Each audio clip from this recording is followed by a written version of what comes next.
Welcome to SSC GS Junction. Here you will find the easiest methods, high quality notes, shortcut tricks and daily current affairs. नमस्कार। कभी ये ख्याल आता है कि अरबों लोगों और इतनी सारी संस्कृतियों वाला हमारा देश आखिर एक साथ कैसे चलता है? इस सवाल का जवाब पता है कहाँ है? एक किताब में। जी हाँ, आज हम बात करेंगे भारतीय संविधान की। ये सिर्फ एक कानूनी दस्तावेज नहीं है, बिल्कुल नहीं। ये तो वो ब्लूप्रिंट है, वो नींव है जिस पर आज के आधुनिक भारत की पूरी शानदार इमारत खड़ी है। तो सवाल यही है कि एक राष्ट्र बनता कैसे है? सोचिए, खासकर भारत जैसा देश जहां कुछ ही किलोमीटर चलो तो भाषा बदल जाती है, खाना बदल जाता है, संस्कृति बदल जाती है। हमारे देश को बनाने वालों के सामने यही सबसे बड़ी चुनौती थी, एक बहुत बड़ी पहेली। और जानते हैं उनका जवाब क्या था? एक मजबूत, एक दूरदर्शी दस्तावेज, हमारा संविधान। तो सबसे पहले यह समझना जरूरी है कि आखिर ये संविधान है क्या चीज। सीधी सी भाषा में कहें तो ये किसी भी देश की सबसे बड़ी, सबसे जरूरी रूल बुक है। एक ऐसी किताब जो बताती है कि देश चलाने का खेल किन नियमों पर खेला जाएगा। बिल्कुल सरल शब्दों में ये एक लिखा हुआ दस्तावेज है जो देश का पॉलिटिकल फ्रेमवर्क यानी राजनीतिक ढांचा तय करता है। मतलब सरकार कैसे काम करेगी, उसकी शक्तियां क्या होंगी और उसकी सीमाएं क्या होंगी, और सबसे जरूरी बात कि हम नागरिकों के अधिकार क्या होंगे। चलिए अब जरा इस ऐतिहासिक दस्तावेज के बनने की कहानी को जानते हैं। और यकीन मानिए, ये कहानी बहुत दिलचस्प है। ये कोई एक दिन या एक इंसान का काम नहीं था, नहीं। इसके पीछे एक बहुत बड़ा, बहुत जुनूनी मानवीय प्रयास छिपा है। जरा इसके पैमाने को सोचकर देखिए। इसे बनाने में लगे लगभग 3 साल, पूरे 2 साल, 11 महीने और 18 दिन। इस दौरान 165 बैठकें हुई, हर एक शब्द पर, हर एक कॉमा पर बहस हुई, और तब जाके 395 अनुच्छेदों वाला हमारा मूल संविधान तैयार हुआ था।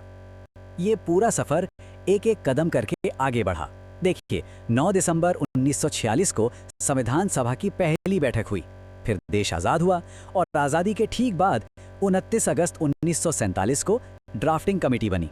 सालों की मेहनत रंग लाई और 26 नवंबर 1949 को हमने अपने संविधान को अपना लिया। और फिर आया वो ऐतिहासिक दिन, 26 जनवरी 1950, जब इसे लागू किया गया और भारत एक गणतंत्र बना। जाहिर है, इतने बड़े काम का नेतृत्व कुछ महान लोगों ने किया। डॉक्टर सच्चिदानंद सिन्हा सभा के अस्थायी अध्यक्ष बने। फिर स्थायी अध्यक्ष की जिम्मेदारी डॉक्टर राजेंद्र प्रसाद ने संभाली। और हाँ, सबसे महत्वपूर्ण भूमिका ड्राफ्टिंग कमेटी यानी मसौदा समिति के अध्यक्ष के तौर पर निभाई डॉक्टर BR अम्बेडकर ने। अब बात करते हैं संविधान के सबसे खूबसूरत हिस्से की, प्रस्तावना, जिसे प्रियम्बल भी कहते हैं। अगर संविधान एक शरीर है तो प्रस्तावना उसकी आत्मा है। ये बस कुछ शब्द नहीं है, ये उस महान सपने का निचोड़ है जो हमारे देश को बनाने वालों ने देखा था। और इसकी शुरुआत ही देखिए, कितनी शक्तिशाली है। हम भारत के लोग, ये सिर्फ शब्द नहीं, ये एक घोषणा है, एक ऐलान कि इस देश की असली ताकत, असली मालिक कोई सरकार या राजा महाराजा नहीं, बल्कि यहाँ की जनता है। प्रस्तावना में जो पहला बड़ा शब्द आता है वो है संप्रभु यानी सॉवरेन। इसका मतलब क्या है? सीधा सा मतलब है कि भारत अपने हर फैसले लेने के लिए, चाहे वो देश के अंदर की हो या बाहर के, पूरी तरह से आजाद है। हमारे ऊपर किसी और देश का कोई दबाव नहीं है। इसके बाद आता है समाजवादी यानी सोशलिस्ट। इसका मकसद है एक ऐसा समाज बनाना जहां आर्थिक बराबरी हो, जहां मौके सबको मिले और देश की दौलत कुछ गिने चुने लोगों के हाथ में सिमट कर ना रह जाए। ये एक वेलफेयर स्टेट, एक कल्याणकारी राज्य की सोच है। फिर है पंथ निरपेक्ष यानी सेक्युलर। इसका सीधा सा मतलब है कि सरकार या राज्य की नजर में सभी धर्म बराबर हैं। भारत का कोई ऑफिशियल रिलीजन, कोई राजकीय धर्म नहीं है, और यहाँ हर किसी को अपने अपने धर्म, अपनी अपनी आस्था को मानने की पूरी आजादी है।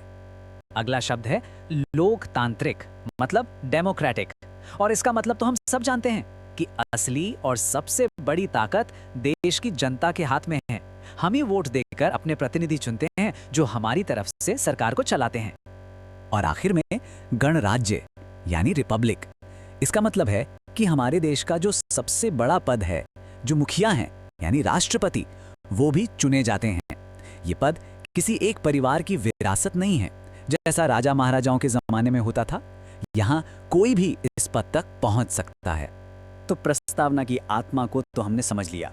चलिए अब संविधान के शरीर की बनावट को देखते हैं, मतलब इसकी वो खास बातें, वो अनूठी विशेषताएं जो इसे दुनिया के बाकी संविधानों से बिल्कुल अलग बनाती हैं। अच्छा, अब जरा इस नंबर को देखिए, 395। ये सिर्फ एक संख्या नहीं है, इसके पीछे हमारे संविधान की एक बहुत बड़ी पहचान छिपी है। और वो पहचान ये है कि भारत का संविधान दुनिया का सबसे लंबा लिखा हुआ संविधान है। पर सवाल उठता है, इतना लंबा क्यों? अरे भाई, भारत की जो विविधता है, इतने सारे धर्म, भाषाएं, संस्कृतियां, इन सबको एक साथ लेकर चलने के लिए एक बहुत ही डिटेल्ड, एक बहुत विस्तृत किताब की जरूरत थी जो हर छोटे बड़े समूह के अधिकारों का ख्याल रख सके। इसकी एक और बड़ी खासियत है इसका अनोखा मिजाज। ये कठोर भी है और लचीला भी, एक ही साथ। मतलब ये कि कुछ बुनियादी चीजों को, संविधान के मूल ढांचे को बदलना बहुत बहुत मुश्किल है। उसके लिए खास प्रक्रिया चाहिए। वहीं दूसरी तरफ कई ऐसे प्रावधान हैं जिन्हें संसद आसानी से बदल सकती है ताकि हमारा संविधान समय के साथ पुराना ना पड़ जाए। और लिस्ट यहीं खत्म नहीं होती। हमारे यहाँ ब्रिटेन की तरह पार्लियामेंट्री सिस्टम है। हमारी सुप्रीम कोर्ट संविधान की गार्डियन, उसकी रक्षक है। और सबसे बड़ी बात, देश में संविधान ही सर्वोच्च है, उससे ऊपर कुछ भी नहीं, ना कोई सरकार, ना कोई कानून। ठीक है, इतनी सब बातें तो हो गईं, पर अब आते हैं सबसे बड़े सवाल पर कि आखिर ये पुरानी किताब, ये ऐतिहासिक दस्तावेज आज के भारत के लिए, हम सब के लिए इतना जरूरी क्यों है? देखिए, इसका महत्व 4 बड़े स्तंभों पर टिका है। पहला, ये हमारे और आपके मौलिक अधिकारों, हमारे फंडामेंटल राइट्स की रक्षा करता है। दूसरा, ये सरकार को तानाशाह बनने से रोकता है, उसकी शक्तियों पर लगाम लगाता है। तीसरा, ये न्याय, बराबरी और लोकतंत्र को पक्का करता है। और चौथा, और शायद सबसे जरूरी, ये भारत की एकता और अखंडता को बनाए रखने की गारंटी है। और चलिए जाते जाते कुछ बहुत ही मजेदार बातें बताता हूँ। एक बात पता है, हमारे संविधान की जो असली कॉपी है ना, वो प्रिंटेड नहीं है, वो हाथ से लिखी गई थी। जी हाँ, प्रेम बिहारी नारायण रायजादा ने इसे अपनी खूबसूरत कैलीग्राफी में लिखा और महान कलाकार नंदलाल बोस ने इसके हर पन्ने को अपनी कला से सजाया था। तो ये सिर्फ एक कानूनी किताब नहीं, ये एक कलाकृति भी है। तो आखिर में हम कह सकते हैं कि भारतीय संविधान महज एक कानूनी दस्तावेज नहीं है, ये तो हमारे समाज की आत्मा का आईना है, हमारे लोकतांत्रिक, सामाजिक और सांस्कृतिक मूल्यों का दर्पण। ये एक जिंदा दस्तावेज है जो हर नागरिक को इज्जत और बराबरी का वादा करता है।